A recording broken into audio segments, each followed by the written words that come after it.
Hey everyone, welcome to my YouTube channel, and in today's video we are going to do something that is super popular.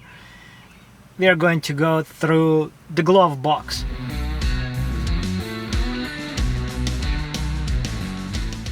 And I guess it's going to be a how to get to the fuses and to the relays on BMW E46 chassis.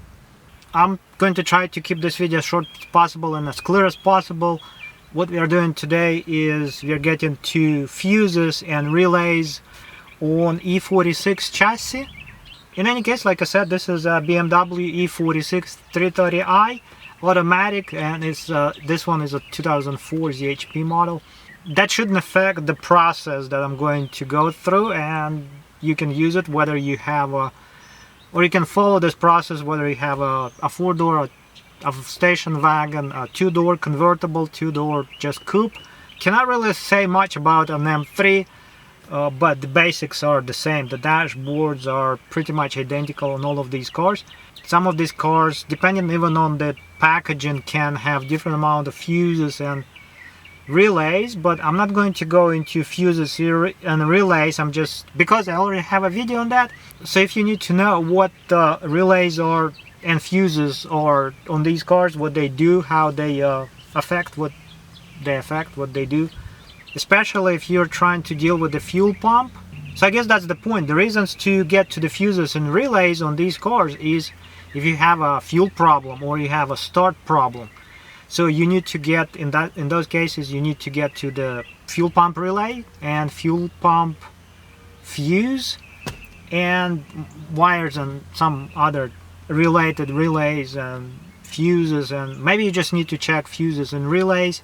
This video that I uploaded a while ago, where I show how to get to the fuel pump relay and fuse, that doesn't show the details how to get to them exactly, but well, I specifically talk in that video about the what the fuse location is and what the relay's location is and how it works. And what it does and what happens when it doesn't work, and well, not exactly, but something like that. So if you really need to learn or see what's going on with that part, you can just find my other video. If I don't have more than just how to get to the fuses and relays in this video, then you just can go and watch the other video that explains the fuel pump relay and fuse locations and numbers and what they do and how they work and how to replace them, how to test them, how to figure out if that's the problem with the fuel pump or it's just the fuel pump. Well, I already talked too much. Let's get to the point of this video, and I guess the bottom line of this video is how to remove the glove box on an E46 cars, what you need to do, what tools you need, and how things come apart, and so I guess that kind of things. And to be fair, there's a couple of ways to, actually two ways to take this glove box out or apart. There is a full disassembly and there is a lesser amount of work disassembly. I'm going to go through the full disassembly because I guess that way I cover everything and there is nothing left to be said after I make this video. So let's get to it. So out of the tools that you need to use is to a certain point, you just need a single thing, and it's a screwdriver. I suggest that you get a Phillips P2 specifically. This one is a P1. It's a little bit too small, but it's a tiny screwdriver. You don't need a large one. But P1, P2, and P3 specifies the size of the Phillips cross. P1 is a little bit too small, and I think the screws are specifically P2. This one is Craftsman, by the way, made in the USA. Yay! The other tool that you may consider using is needle nose pliers, something that is small and really needle nose, not flat nose or something like that, because these are really, these will be helpful at a certain point.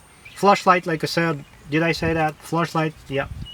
And the other thing that you should have is a 10mm socket. This one is something like this. This is a 3/8 drive, but you can have a 1/4-inch drive. You don't need anything large because you're going to be removing a plastic nut or a few of them, and one or two. So let's get to the actual removal of the glove box or disassembly of the glove box.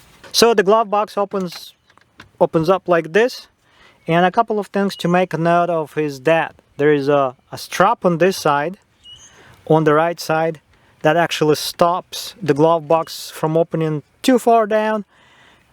So it's just a piece of a strap, like a nylon strap, and it's all plastic, so you have to be careful not to, and try not to break anything. The other side has something like a shock absorber that's also attached to the glove box. And this thing that's the thing that slows down your glove box, so it just doesn't drop down fast. So if that happens actually to your glove box, you should consider replacing that or finding out if that's broken or not. So like I said, this is going to be a full disassembly, so we are going to basically do a full disassembly. So there's two parts to the glove box: the cover itself, I guess, with the pocket, and there is the outer shell or a frame that holds and actually covers the rest of what's behind it. So things to disconnect, to remove this part of the glove box, the main part, I guess, you have to disconnect this strap.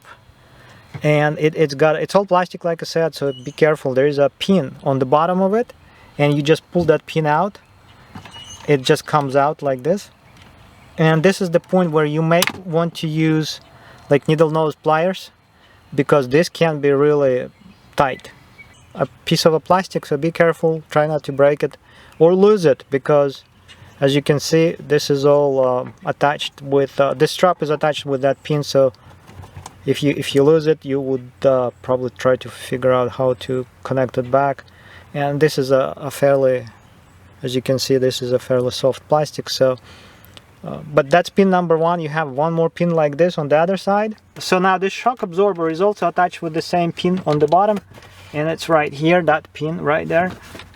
So you also remove that pin, and that's where you may want to use needle nose pliers. Just be careful, because pliers are metal and everything else is plastic, so it's better to use like a plastic clip removal tool. Unfortunately, I don't have it. Pin number two, and as you can see at this point, this glove box rotates. This glove box rotates this much, and it's got a pivot point or a pin. So basically, that's one way to really get to your fuses, I guess. So I guess in this sense, if you're really trying to get to the fuses only, this is all that you need to do. You just disconnect these two sides, and your fuses are going to be here. You rotate these two flags. They look like flags, and ta-da, this is your fuses. So once the fuse panel drops down like this, if your car hasn't been touched by mechanics and people that don't know what they're doing, you will have this road map to the fuses, and basically that describes, this piece of paper describes everything, like what the fuses are, numbers, what they do. And this is something that you really shouldn't lose. And like I said, it's just stored right here like that.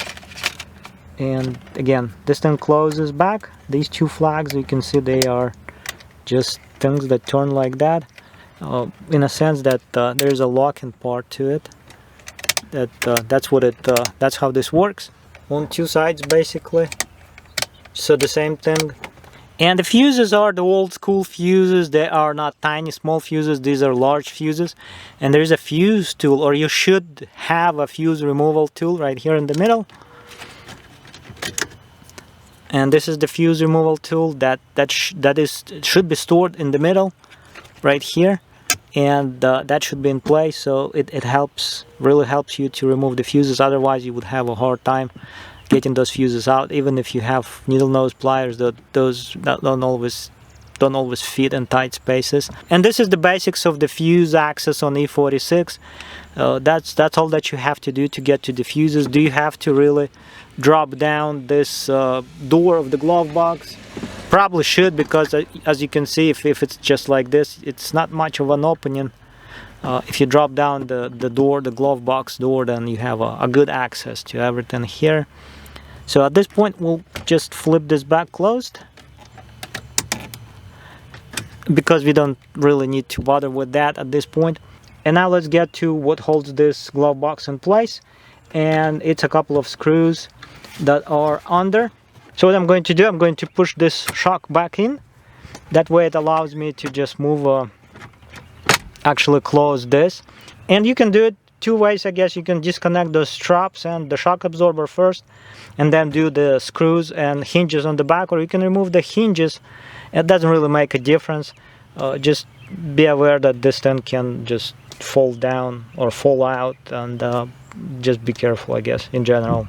And now it's time to get the screwdriver into your hands. Here's the hinge on the right side. This is the, I guess, the front right side, in front of the door, the carpet and everything, and there's a cover in the back. So there is a hinge number 1 right here, and it's attached with 2 screws. So you remove these 2 screws right here. You can remove just one and just keep, I guess, keep the hinge kind of still attached. Well, in my case, it just disconnected. Fell down like that. So that's hinge on the right side. And there's a hinge on the left side, the same hinge. 2 screws hold it in place too. So you just remove those 2 screws. 1 screw and the other screw too behind that first one.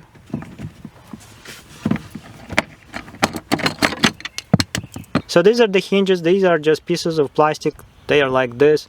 And the screws that hold them in place are like this, and these are different screws from the other screws that are around the glove box. So I would just put these aside, and also these 2 pins. And I guess it makes sense to really detach the strap and the shock absorber. It's not a shock absorber first, and then do the hinges, because the glove box is still being in place, is being held in place by the lock, and I guess that makes things a little bit easier. So now if you just hold the glove box with one hand and just undo the lock, this thing just comes out like that. So like I said, there is not much to it. 4 screws basically, and the glove box is out. And as you can see, once the glove box cover, I guess, door is out, or the glove box itself is out, this is the metal rod that the hinges are attached to, and the relays are still hiding behind this piece of plastic. In a sense, you can just remove the whole thing out. That may actually be a little bit less work, but as you can see, there is not a whole lot of work anyway. So it may actually make sense to make more sense. It may actually make more sense to just do it this way, but it's up to you, because the screws that you have to get to are, there is one behind here. You still can use a longer screwdriver and get to that screw. But so now let's get to the screws that hold the rest of the glove box in place, because that thing is still covering the relays. As you can see, there's a plastic, so that thing is still covering the fuses, the relays. Actually, the fuses are here. So now to remove the rest of the glove box, you have to remove 6 screws, 6, not 5, 6 screws. And I already started them, but I still have them in place so you can actually see them. So there is 3 screws on the top, there is 1 here. I'm going to remove it right on the right side. By the way, these screws are different from those that hold the hinges on the glove box. Screw number 2 is here, right there. Screw number 3 is here, and it just comes out because I already started, like I said. Screw number 4 is right here, right there behind the shock absorber or whatever. Comes out like that.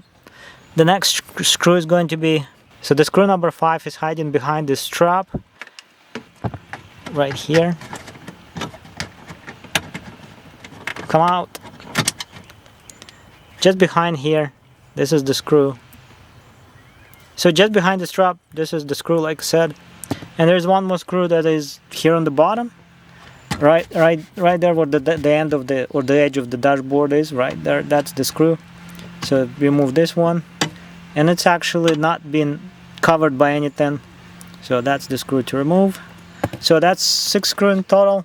And now we're ready to just get this thing out of the dash, and you just have to hold it and pull it forward like this.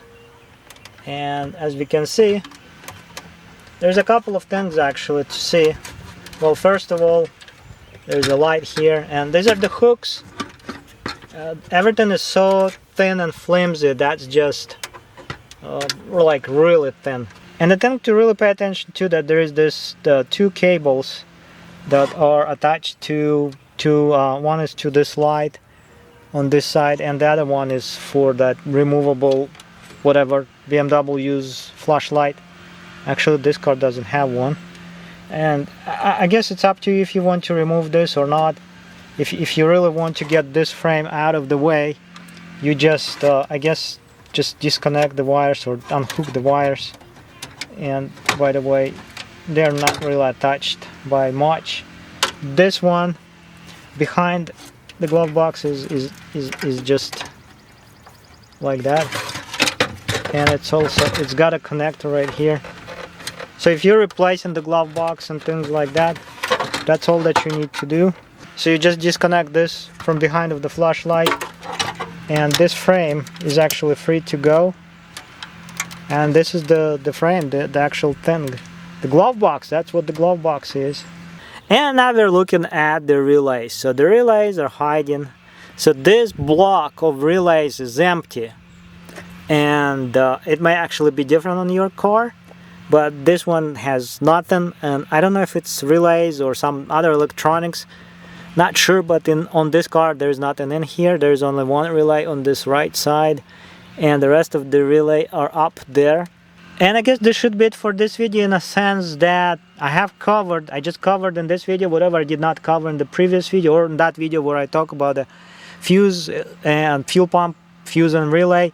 So now you actually know how to get to it all, how to access what I'm talking about in the other video. And the fuses are here. You can just, like, you have a ton of room now to work with the fuses. You're not going to, because we don't have to. So the next thing would be to actually disconnect the relay frame box, whatever, to drop it down and get to the relays, because the relays are up here, and as you can see, they're hiding behind this metal thing, whatever that part of the dashboard is.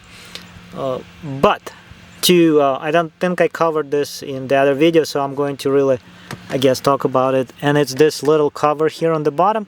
This cover doesn't have any screws, it doesn't have any clips or anything. It's a little bit weird because it just comes out like that. You pull it forward and you can see there's a hook right here. I guess I need a light.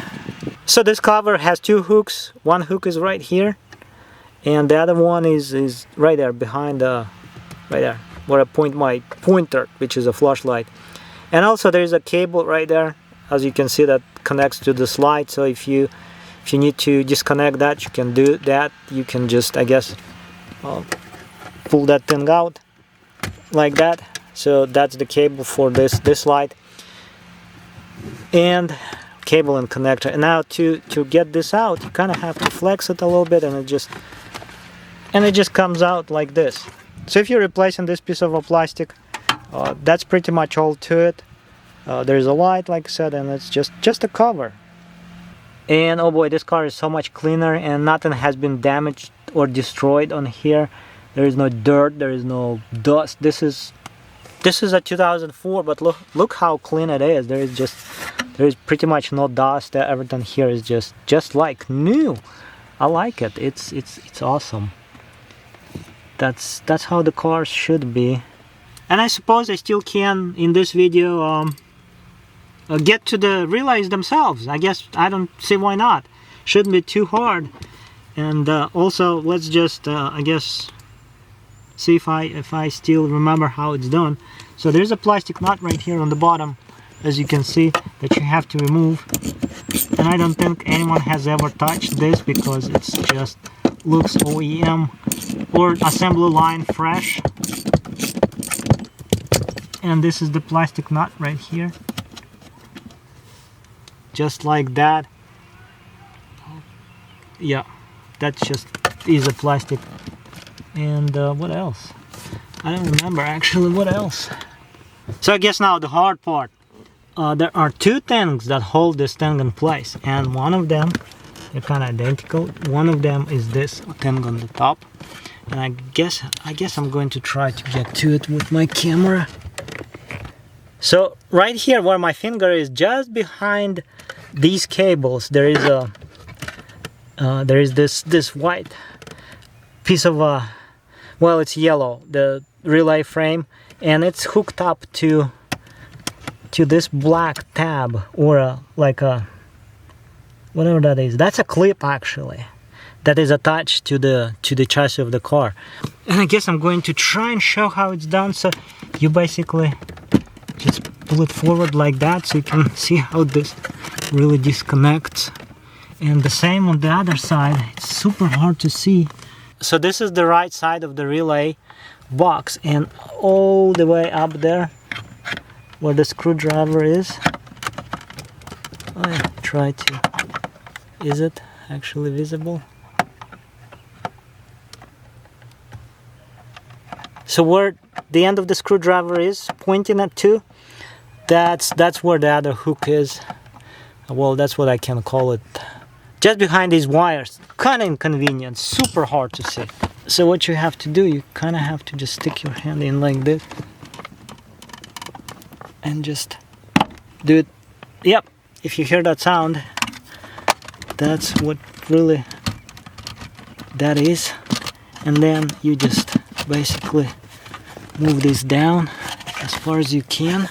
And at this point you have this thing actually freed up. It's still being held in place by this huge cable on the right side. There is a zip tie, so if you want to cut and remove that one, that's really not a big deal, because you can just you can use a new zip tie.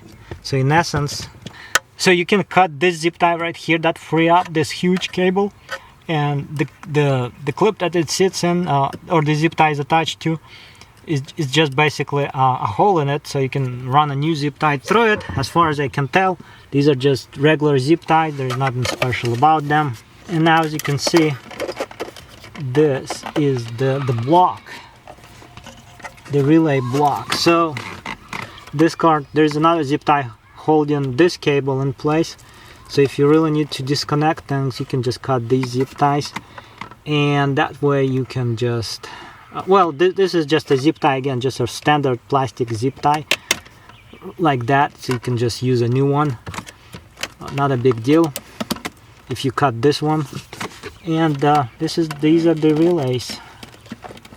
It's really not a lot of wiggle room, but at least you can still get to them.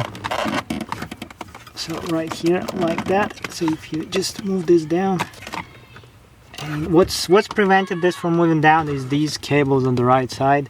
In essence, these are the relays right here, and if you just pull it down like this, as you can see, you can just start removing the relays. And these are the relays that you need to have access to if you are dealing with the fuel pump relays, for example. Fuel pump relay, that's just a single relay, and I already forgot which one it is, but again, that's in my other video. And basically that's all that you need to do to get to these relays. As you can see, this relay box or frame is now well, it's just detached, is not being held in place. You can just push it down far enough to actually have access to these relays. I'm not going to be talking about what relays are doing what, because today's video is just a how-to on how to get access to the relays on these cars, and not what the relays are and what they do and how to check them, how to replace them. That's a different topic, different video.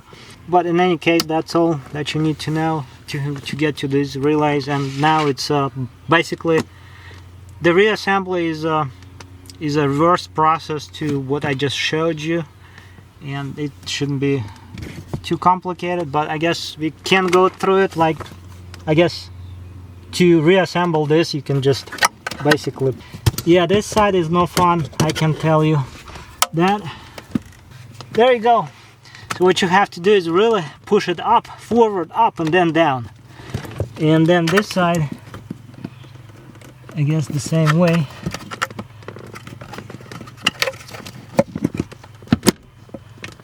Like that. Now the bottom is that bolt? No, not. So once you attach the top, you have to put this bottom nut, this nut on the bottom in place, finger tight, right? So like that. Yeah, this side is really hard to get to, I mean to reinstall, and well, there's no good advice, just you have to see it and you have to come across in front of it and in front of the clip that is attached to the car's chassis, I guess, and then just push this thing into it. So now this plastic goes back in place. Don't forget to reconnect the light like that. And this one is kind of starts, you can see how this metal clip is right here. So that goes behind this dash, part of the dash or center console, like that, basically just like that. And then this whole thing just basically keep the wires, cables out of the way, and basically goes in like this. And there are, like I said, two clips right here, one is here, one is on the other side, and they both slide into this box. So one is going to be connected here, right here, and the other one is going to be hooked up right there. So just basically line those things up like that, and that's all. That's what holds it in place. That's the beauty of German engineering. There is no clips or anything, I mean no screws, nothing like that. So, and it's not going to rattle. This cable is basically cloth tape wrapped, but I'm going to tack it in place like this behind this relay. So now what we need to do is to reinstall this frame, and I'm just going to really put it back together. And things to remember is these two cables, to make them run back to where they go. One is going to be here, one is actually, this one is supposed to be, this one is supposed to go here, like so. This one gets hooked up right here to the flashlight that I don't have. So now we have these tabs that are going to line up with that bottom cover, and that's pretty much all that is there, to really care about or worry about right here. So like I said, 1, 2, 3. And now these hooks on the top, they will just basically go into the dash, like right there. Oh, this one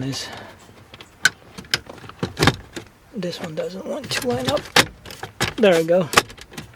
And it kind of clicks in place.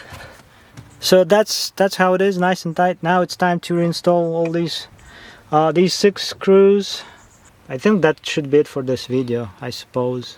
And the proper size of the screwdriver that you should be using for this is a P2, not P1. P1 is too small, as you can see. This is way too tiny. P2 is the proper screwdriver. This is it.